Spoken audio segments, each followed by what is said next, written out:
이 AI는 올해 제일 핫하죠. 굉장히 많은 프로젝트들이 나오고 또 막 가격도 막 범핑이 나오고 그럴 텐데 뭐 단기적으로는 핫한 트렌드에 투자하는 게 제일 좋은 것 같고요. 그렇죠. 사실 결론적으로 제일 어려워요. 그러니까 높은 수익률을 기대하려면 일단 알려지기 전에 해야 됩니다.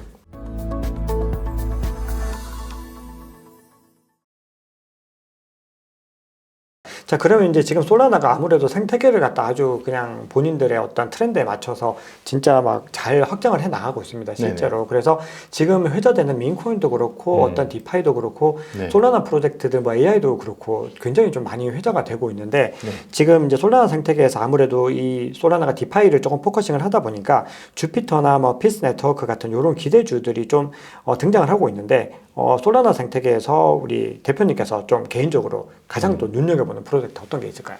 저 같은 경우는 솔라나 같은 경우 최근에 보면 솔라나 투자하는 게 몇 가지 형태가 있는 것 같아요. 그냥 솔라나 투자하는 분들도 있고 아니 솔라나 그 폰을 사가지고 폰을 사면 뭐 에어드랍도 주고 네네. 하는 그런 게 있고 솔라나의 생태계가 거기도 이제 막 시작하는 거니까 새로운 어떤 서비스들을 이제 참여하는 그 세 가지 형태가 있는데 저는 이제 세 번째만 이야기하면 네. 서비스를 실제 참여하면서 하는 입장은 참여했을 때 여러 가지 이제 먼저 이제 진입한 서비스의 에어드랍 혜택들을 막 주고 그렇게 했단 말이에요. 네. 그런 측면에서 여전히 솔라나의 디파이 서비스들이 꽤 있어요. 네. 뭐 예치 관련, 예금과 대출 이런 서비스들이 여전히 몇 가지들이 있는데 그런 것들을 좀 주목해보고 있습니다. 그래서 종류는 많은데 그런 것들이 향후 이제 좀 가능성도 있고 그리고 실제 해보면 이 솔라나 서비스가 다른 뭐 이더리움이라든지 다른 레이어 1에 비해서 얼마나 이제 좋은지 좀 체감도 할 수 있고 네. 그런 측면에서 몇 가지 것들을 좀 보고 있어요. 디파이 중에서 이제 예금 상품들 아직 그 알려지지 않은 것들도 좀 있거든요. 아직까지. 네. 그 이슈가 안 된 것들. 그런 정보들은 또 그 데니월드 유튜브에서 좀 많이 소개해 주시나요? 제가 솔라나 영상 하나 찍은 게 있어요. 거기서 이제 소개했던 것들은 제가 이제 그때 이제 참여했던 것들이니까 그걸 참고하시면 좋을 것 같고 그걸 기반으로 해서 솔라나를 제대로 투자하면 또 솔라나 커뮤니티에 들어가야겠죠. 그렇죠. 네, 그래서 저는 솔라나를 조금 가지고 있는데 일부 이제 투자를 해보는 거고 네. 그래서 그런 측면에서 같이 이제 그 커뮤니티에 들어가면 더 많은 정보들이 있겠죠. 네, 알겠습니다. 그러면 구체적인 프로젝트는 이제 거기서 좀 확인해 보시면 너무 좋을 것 같습니다. 네. 자, 그러면 이제 솔라나 얘기가 나왔으니까 사실 이제 1세대 레이어 1, 그러니까 비트코인을 제외했을 때 1세대 레이어 1 하면은 이더리움이 이제 들어가고 네. 이제 2세대가 솔라나나 아발란체 이런 프로젝트들이 좀 주목을 받았다면 이번 시즌에 이제 3세대 새로운 또 내러티브로 무장한 블록체인들이 막 등장을 하고 있습니다. 네네. 그래서 지금 이제 전체적인 큰 그림에서 지금 올해 전체적으로 레이어 1 구도는 전반적으로 어떻게 보시나요? 레이어 1 구도는 일단 이더리움 기반의 레이어 2가 이제 제일 활발할 것 같고요. 그래서 그 이더리움 그 레이어 2에서 분명히 해결하지 못하는 이슈들이 있어요. 그리고 그거랑 같이 해결해야 되는 그러한 이슈들이 있단 말이에요. 그거를 해결해주는 레이어 1들이 각광을 받을 것 같습니다. 그래서 지금도 시장에서 그런 부분이 이제 각광을 받고 예전에는 레이어 1이 이더리움을 대비해서 경쟁 체인으로 우리는 이더리움보다 좋아 뭐 이렇게 갔었는데 최근의 트렌드는 그렇지 않고 이더리움의 어떤 지금까지 해왔던 것들을 인정하고 많은 유저들과 이런 것들을 결코 보니까 이렇게 포기할 수 없다 이거죠. 그렇죠. 굉장히 많은 홀더들이나 고래들이 여기 있으니까 그러면 이 사람들을 어떻게든 우리 레이어 1에도 가져와야 되겠다. 이러한 트렌드가 최근 트렌드인 것 같고 그러면 이더리움이 레이어 1, 레이어 2 있으면 레이어 2하고 여기서 뭔가 연계돼서 해결해야 되는 것들이 있어요. 그렇죠. 그러한 레이어 1들이 좀 각광을 받을 것 같습니다. 대표적으로 뭐 가장 최근 이슈가 있었던 뭐 셀레스티아 같은 경우, 셀레스티아 같은 경우도 사실은 레이어 1인데 거기서 그 해결하고자 했던 게 원래는 레이어 1들이 자기들끼리만 했었는데 셀레스티아 같은 경우는 이더리움에서 레이어 2들이 이더리움의 보안성을 활용해서 뭔가 이제 활용을 하는 거죠. 근데 또 하나 더 해결해야 되는 게 블록체인에서 데이터를 다양하게 저장하고 활용하려면 비용이 많이 들어요. 근데 그거를 이더리움에 하기에는 굉장히 비용이 많이 드는 거죠. 보통 그래서 레이어 2에서 합의 알고리즘이라고 하는 부분은 그 보안성은 이더리움을 활용하는데 그거 말고 어떤 데이터, 뭐 큰 데이터라든지 NFT 데이터라든지 이런 것들을 어떻게 활용하는 부분은 이더리움에 이렇게 하기가 좀 어렵단 말이죠. 그렇죠. 근데 자기 체인에서 하기에는 좀 보안성이 떨어지고 그래서 그런 부분을 셀레스티아가 좀 해결을 해줬단 말이에요. 그래서 이제 레이어 2들이 이더리움을 보안으로 활용하지만 데이터는 셀레스티아를 이렇게 활용할 수 있는 거예요. 그럼 셀레스티아는 레이어 1인데 이더리움의 이 많은 레이어 2들을 다 가져올 수도 있는 거죠. 물론 그 전략이지만 다 가져오진 않겠지만. 그렇죠. 그거는 이 중에 레이어 2들이 그러면 내가 보니까 보안은 이더리움을 선택하고 데이터는 셀레스티아를 해야겠다. 이렇게 해서 약간 그 레이어 1들이 이더리움하고 같이 좀 공존하는 이런 그림들을 가져가고 있는 것 같습니다. 와, 제가 바로 또 드리려고 했던 게 네. 셀레스티아에 대한 질문을 드리려고 했었는데 그러면 이제 셀레스티아에 대해서 조금만 더 이제 한번 그러면 여쭤보면 좋을 것 같은데 네네. 이제 아무래도 셀레스티아가 최초의 본인들의 이제 입장에서는 최초의 모듈러 블록체인이다. 이렇게 주장을 하면서 이제 네. 어떤 최초라는 타이틀을 달고 되게 많이 부각을 받고 있습니다. 네네. 그래서 이들이 얘기하는 이 최초의 이 모듈러 블록체인이라는 게 어떤 개념인지와 더불어서 이제 앞서 셀레스티아가 어떤 역할을 하는지 간단히 말씀 주셨는데 셀레스티아 올해 전망은 올해뿐만 아니라 향후 전망 어떻게 보시나요? 일단 모듈러 블록체인하고 모놀리틱 네. 블록체인이라는 두 가지 개념이 있는데 네. 뭐 가장 간편한 예로는 내가 그냥 나 혼자 독립적으로 존재한다. 그게 이제 모놀리틱 블록체인이죠. 비트코인 같은 경우 이제 뭐 모놀리틱이고 이더리움도 사실 원래 모놀리틱이었는데 지금도 모놀리틱이지만 모놀리틱하고 모듈러가 약간 섞여 있는 개념. 왜냐하면 보안 자체를 이더리움을 써야 되기 때문에 이게 독자적으로 이렇게 존재하는 거거든요. 근데 뭐 최근 트렌드는 뭐 어떤 모놀리틱 모듈 같이 좀 변형해서 써서 용어에 대한 정의가 아무튼 필요하긴 해. 아무튼 결론적으로 자기 혼자 이제 생존한다 하면 그러면 모놀리틱이고 같이 뭔가 협동하자 하면 이제 모듈러라는 개념을 지금 쓰고 있는 것 같은데 그런 의미에서 아까 제가 설명했듯이 셀레스티아가 이제 이더리움 레이어 1이 있고 레이어 2들이 있는데 이 레이어 2들이 데이터 영역은 다른 데를 이제 활용한다고 했잖아요. 그러니까 셀레스티아를 활용하게 되면 이게 연계되는 거예요. 이렇게 연계돼서 이제 같이 협동하는 구조죠.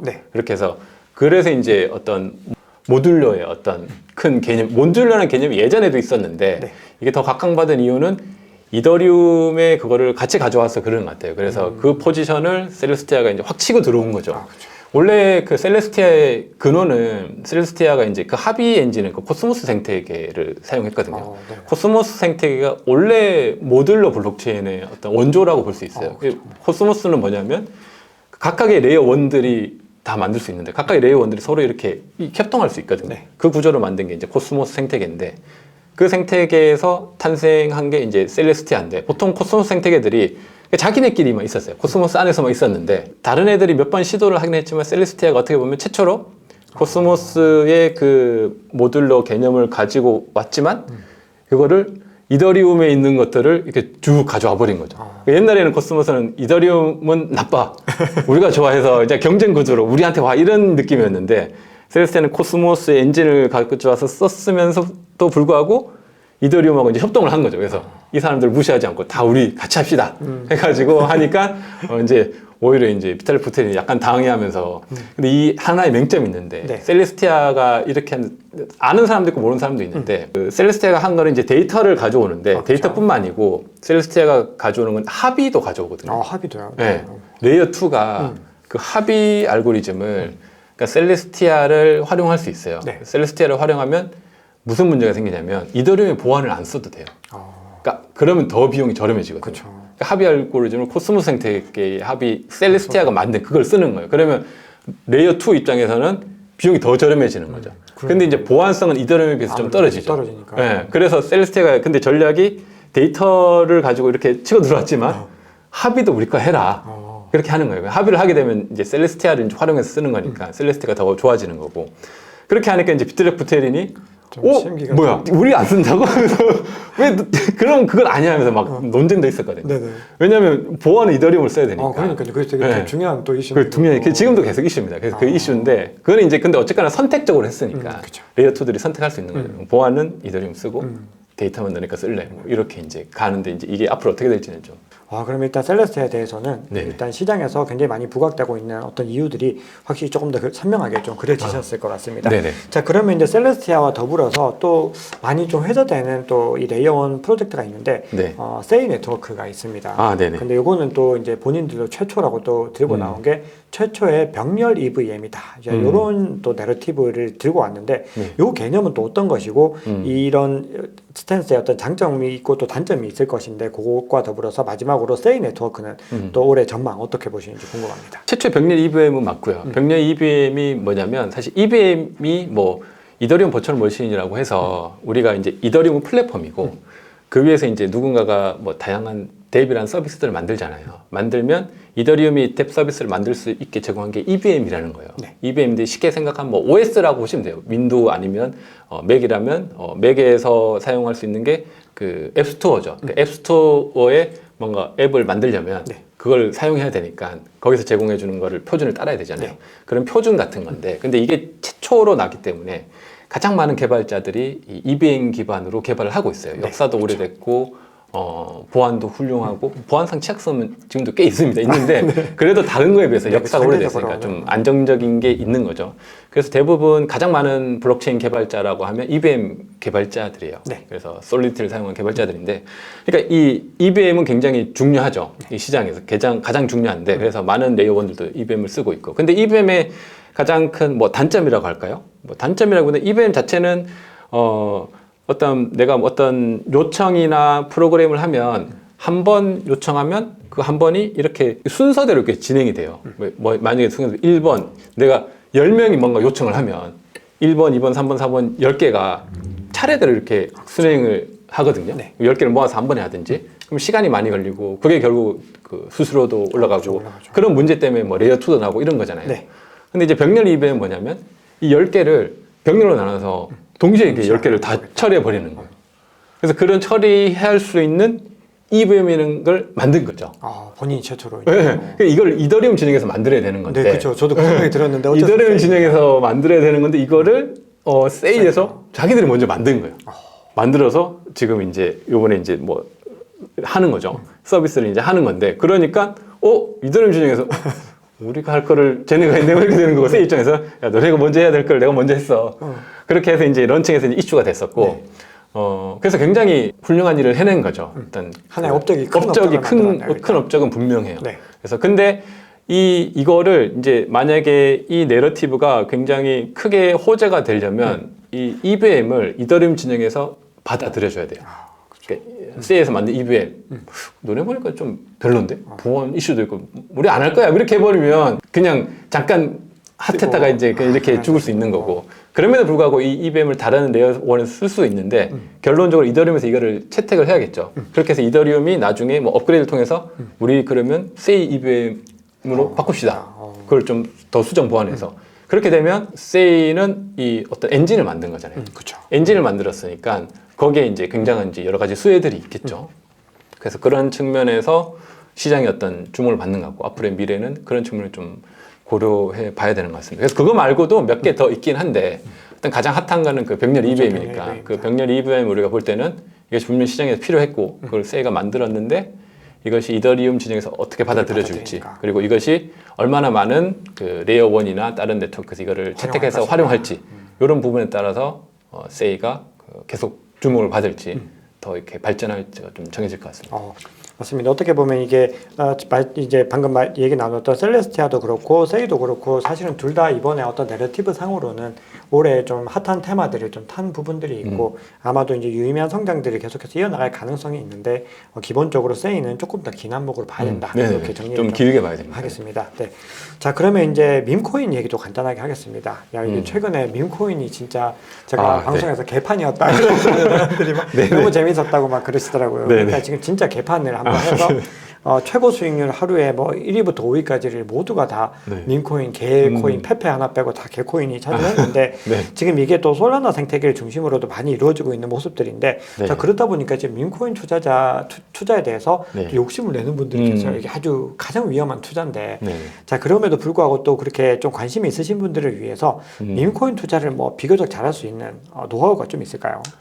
민코인을 투자한다면 사실 민코인은 결론적으로 제일 어려워요. 가장 어렵습니다. 가장 어려워요. 그냥 어떤 그런 가치 평가나 어떤 기술적인 분석도 상관이 없는 가장 따로 노는 코인입니다. 그래서 가장 어렵고 가장 트렌디해요. 그러니까 굉장히 시시각각 변하는 거기 때문에 그거를 일단 염두에 둬야 되고 그래서 의외로 시간이 굉장히 많이 필요합니다. 민코인만 아예 섹션을 정해서 이것만 투자하지 않으면 성공하기는 굉장히 힘들고 그래도 한번 시간을 투자해서 민코인을 한다고 하면 제 개인적으로는 민코인은 일단 높은 수익률이죠. 그래서 높은 수익률을 기대해야 되는 거예요. 그러니까 높은 수익률을 기대하려면 일단 알려지기 전에 해야 됩니다. 그러니까 최초로 알려졌을 때, 어느 정도 알려졌을 때, 그때 들어가야 되는 거고. 근데 그때 들어가면 보통 민코인 뭐 새로운 트렌드라든지 뭐 생겨서 이제 솔라나에서도 새로운 민코인이 생기고 지금도 막 이렇게 계속 생기고 있거든요. 그런 것들을 하려면 제 생각에는 한 10개 정도. 그러니까 예를 들어 내가 뭐 100만 원을 투자하고 한다고 하면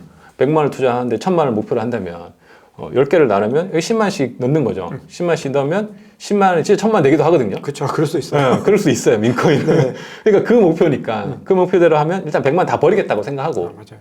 다 버려야 됩니다. 마음을 비우고 진짜로. 이건 다 그냥 버리는 거다 하고 10개를 나름 뭐 선별을 해요.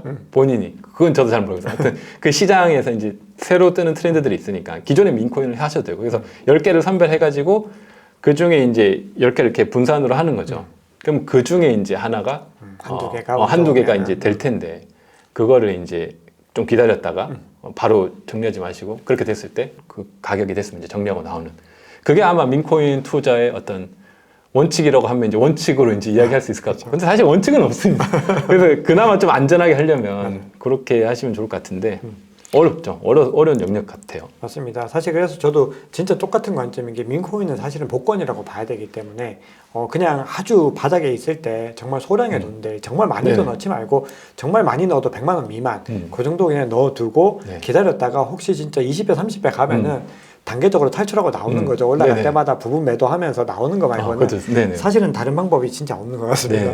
자, 이번에는 이제 레이어 1 프로젝트 중에서 딱 2가지 정도만 더 여쭤보겠습니다. 자, 페이스북 리브라 프로젝트 출신, 요걸로 굉장히 또 각광을 받았던 앱토스와 수이 프로젝트가 있는데, 요 2개의 프로젝트 간단하게 어떻게 보시는지만 설명 부탁드리겠습니다. 앱토스 수이도 이제 레이어 1 중에 이제 좀 기술력도 있고 각광을 받았죠. 근데 이런 프로젝트들은 보니까 전체 이제 크립토 생태계에서 보면 프로젝트들이 실행을 하면서 이 커뮤니티를 좀 많이 형성을 하거든요. 커뮤니티 형성해서 투자자들도 모집하고 뭐 여러 가지 서비스도 만들고 이런 게 이제 일반적인 여기 생태계인데 앱토스하고 수이는 그 커뮤니티를 만들기 전에 이미 다 기술을 가지고 뭔가 런칭을 한 뒤에 이제 커뮤니티를 좀 모아야 되는 그런 것 같습니다. 그래서 기존의 프로젝트하고 좀 그런 측면에서는 좀 차이가 있다. 그래서 기술력은 좀 갖추고 있지만 커뮤니티를 못 모았고 그래서 이거를 크립토 기반의 문화로 좀 모아야 되는 그런 숙제. 그래서 그것을 잘 모으면 또 괜찮게 볼 수도 있고 그거 모으는데 실패하면 그냥 굉장히 기술력 있고 전통적인 웹2에서 괜찮은 프로젝트들이었는데 왜 이러냐 뭐 이렇게 될 수도 있는 그런 프로젝트 굉장히 많거든요. 많죠. 그러니까 기술력 좋고 잘했던 팀들이 왔는데 이 크립토 문화하고는 조금 다른 그래서 이제 모집을 못한 거죠. 그래서 투자자가 없으면 결국에 이제 이렇게 사양되게 되니까 그러한 측면이 좀 있는 것 같습니다. 오히려 이건 진짜 약간 좀 반대되네요. 대부분이 아까 앞서 민코인도 얘기했지만 민코인이 전형적으로 커뮤니티가 먼저 되고 나니까 시바이누가 이제 시바리온도 만들고 약간 이런 식으로 가야 되는데 이거는 완전히 기술을 먼저 완성시켜 놓고는 이제 우리 잘했으니까 한번 해보자 약간 이런 느낌이 들어서 반대 이렇게.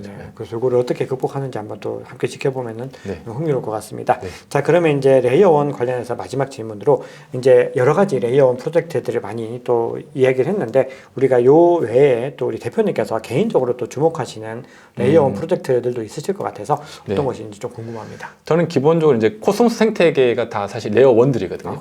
코스모스 생태계에 있는 것들을 다 이제 유심하게 보고 있고 코스모스 생태계 이미 이제 나온 것들도 있는데 앞으로 나올 그 레이어 1들도 꽤 있어요. 뭐 그러한 것들 중에 뭐 베라체인 같은 것도 있고 그 뭐 NFT의 밈 중심으로 해서 뭐 투자도 많이 받았고 굉장히 뭐 인기가 핫한데 그 인기만큼 뭐 그만큼 갈 수 있을지 없을지는 좀 보수적인데 그래도 뭐 안 볼 수는 없으니까 그래서 좀 베라체인이라든지 이런 것도 좀 보고 있고 아직 런칭이 안 됐고 그리고 앞으로 런칭될 코스모 생태계들이 좀 있습니다. 그래서 그러한 것들을 좀 유심하게 보고 있어요. 이런 거 그럼 구독자님들께서 이런 코스모 생태계에서 새로 뜨는 프로젝트들을 좀 빠르게 좀 찾으실 수 있는 어떤 좀 노하우가 좀 있을까요? 그 코스모 생태계가 사실 글로벌로는 좀 정보가 있는데 국내에서는 좀 많지는 않아요. 많지는 않고 사실 글로벌도 이 코스모스 팀들이 좀 기술 중심이다 보니까 좀 마케팅 이런 게 좀 약하긴 합니다. 그래서 좀 적긴 한데 그나마 제 채널에 오시면 제 채널 주로 이제 코스모스 생태계 있으니까 유튜브에도 가끔 올리지만 이제 뭐 제 텔레그램에는 코스모스 생태계가 그래도 한 뭐 70% 정도 이렇게 다루는 것 같아요. 그래서 그렇게 보시면 좋을 것 같습니다. 맞습니다. 저도 이제 코스모스 생태계 관련해서는 국내 유튜브 채널 중에서 제일 많이 컨텐츠를 또 제작을 하시고 좀 코스모스 생태계를 제일 많이 알고 계시고 그래서 이제 관심 있으신 분들 함께 하시면 너무 좋을 것 같고요. 어떻게 보면 코스모스도 어떤 화력에 비해서는 커뮤니티 결집도나 이런 것들이 조금 이것도 좀 약한 프로젝트다. 거의 없는 것 같아요. 네. 전문 그러니까 각자 그냥 도생하고 있고 너무 하는 게 많은데 네. 그것 대비로는 진짜로 네, 좀 그런 게 많이 있습니다. 부각이 좀 덜 되는 프로젝트다. 그래서 전 개인적으로 좋아합니다. 그렇죠. 네. 오히려. 잘 모를 때 사람들이 모르는 거를 그렇죠. 전 찾아서 하는 걸 좋아하니까 이미 다 알려진 거는 그렇죠. 좀 한 템포 늦은 거죠. 자, 그러면 이제 중요한 또 섹터들이 있습니다. 우리 요즘에 지금 AI 섹터가 너무 많이 올라가지고 네네. 이게 어떻게 들어갈 틈을 더 비트코인보다 더 안 주고 있는 것 같은 네네. 느낌인데요. 지금 AI 섹터 올 한 해 동안 뭐 좋을 것 같다는 전망들이 많긴 한데 대표님께서는 개인적으로 어떻게 보고 계시는지와 그리고 AI 프로젝트 선택할 때 어떤 중요한 기준들 어떤 것이 있을지 궁금합니다. 이 AI는 올해 제일 핫하죠. 핫하고 지금 막 제일 핫하죠. 굉장히 많은 프로젝트들이 나오고 또 막 가격도 막 범핑이 일어나고 그럴 텐데 뭐 단기적으로는 핫한 트렌드에 투자하는 게 제일 좋은 것 같고요. 그렇죠. 근데 그 핫한 트렌드에는 제가 보니까 뭐 기술력이라든지 이런 거는 크게 중요하지 않은 것 같아요. 일단 잘 만들어 놓고 그렇죠. 서비스를 오픈해 놓고 우리 이제 잘 됩니다. 투자 받고 뭐 이렇게 하는 게 많은 것 같고 좀 이제 장기적으로 이걸 좀 보려면 저는 한번 좀 장기적으로 보니까 결국 AI하고 블록체인을 엮어서 어떤 해결해야 되는 문제를 이 AI 프로젝트들이 실제 해결하는가라는 이슈로 좀 프로젝트들을 구별하면 AI 쪽도 좀 장기 투자가 될 수 있지 않을까. 그래서 그런 측면에서는 뭐 디핑 같은 이슈, 그러니까 이게 두 개가 좀 결합이 돼야 되거든요. 그렇죠. 지금 결합되고 있는 것 같습니다. 그래서 그런 그 키워드로 다 내는데 실제 그러니까 그때 제가 프로젝트 봤는데 트렌드는 다 결합시켰는데 실제 내용을 보니까 그렇죠. 없어요. 기술은 없고 그냥 겉만 돼 있으니까 그걸 실제 기술력을 가지고 있는가 이런 것들을 좀 봐야 될 것 같고 실제 기술력이라는 거는 실제 예를 들어 DP를 엮었다면 뭐 자기의 개인의 PC를 활용해서 뭔가 준다면 실제 개인의 PC에 뭐 그래픽 카드가 있으면 그거를 인공지능을 활용해서 그 학습 데이터 할 때 이걸 활용해서 이제 블록체인 같이 엮어서 뭔가 보상 시스템을 주는가 뭐 보안이 적용되는가 이게 실제 AI의 어떤 발전을 블록체인하고 잘 융합했는가 이런 것들이 있겠죠. 그 판단할 요소는 간단한데 그 기술력을 실제 가지고 그렇게 돌아가는지는 일반인 입장에서는 조금 확인하기 좀 어렵죠. 어렵지만 그런 부분을 그래도 확인할 수 있는 범위까지는 확인하면 AI 쪽도 좀 장기로 그런 것들은 장기로 이제 투자할 수 있는 것들이겠죠. 그럼 이게 특정 종목에 대해서 이제 절대로 매수 매도 추천 아닌데 대표님께서 또 AI 섹터에 대해서 좀 많이 공부를 하셔가지고 개인적으로 뭐 인터넷 컴퓨터 이런 프로젝트들은 좀 공개적으로 언급을 해주시기도 했는데 그냥 지극히 개인적으로 조금 주목하고 계시는 프로젝트를 한 몇 가지 정도만 말씀 주실 수 있으신가요? AI 중에 아직 뭐 런칭은 안 됐는데 뭐 최근에 제가 했던 게 뭐 그레스라는 게 있어요. 아직 런칭은 안 됐는데 그랬어요. 그러니까 이것도 이제 테스트 넷이죠. 네네 아직까지는. 최근에 좀 핫하긴 한데 해보니까 이게 PC에 이제 설치를 해서 PC에 이제 데이터를 우리가 사용하는 데 있어서 실제 인터넷을 사용하면 인터넷의 사용료를 다 쓰지 않거든요. 일부 남는단 말이에요. 그 남는 거를 가지고 여기서 이제 활용을 한다는 거예요. 그래서 많은 개인들의 데이터를 가지고 이 데이터 영역을 활용해서 추가적인 수익을 내고 그럼 이거를 이제 집에 설치한 사람들은 어차피 인터넷은 자기만큼 쓰는 거고 남아있는 영역은 같이 공유하자 뭐 이런 거죠. 이걸 가지고 시작을 했는데 이걸 또 AI랑 엮어서 최근에 마케팅도 하고 하더라고요. 그래서 원래 계획은 있었겠죠. 그래서 그러한 영역에서 제가 설치해 보니까 실제 데이터를 좀 활용하는 것 같긴 하고요. 그래서 이것이 이제 런칭이 돼봐야 되겠지만 그렇게 해서 저는 이제 PC에 깔아놓고 한번 해보고 있습니다. 그래서 그런 것들이 그 테스트넷으로 베타 테스트로 하는 게 많이 있어요. 그런 것들 실제 한번 설치해보고 실행해보고 뭐 해보는 게 좋은 것 같아요. 근데 그런 비슷하게 한 것들도 있는데 최근에 언급은 하지 않겠지만 그걸 많은 분들이 해가지고 또 굉장히 실패해 본 경우도 많이 있어요. 그럴 수 있죠. 굉장히 막 괴로워하시더라고요. 그래서 뭔가 소개해드리기가 좀 어렵긴 한데 초창기 프로젝트는 사실은 진짜 조금 복불복성이 많이 있어가지고 그래서 그러한 것들을 한번 AI 프로젝트 같은 것들은 실제 자기 PC의 데이터라든지 아니면 뭐 그래픽 카드라든지 핸드폰의 데이터를 활용한다든지 이런 것들이 다 기본적으로 들어가 있거든요. 그렇죠.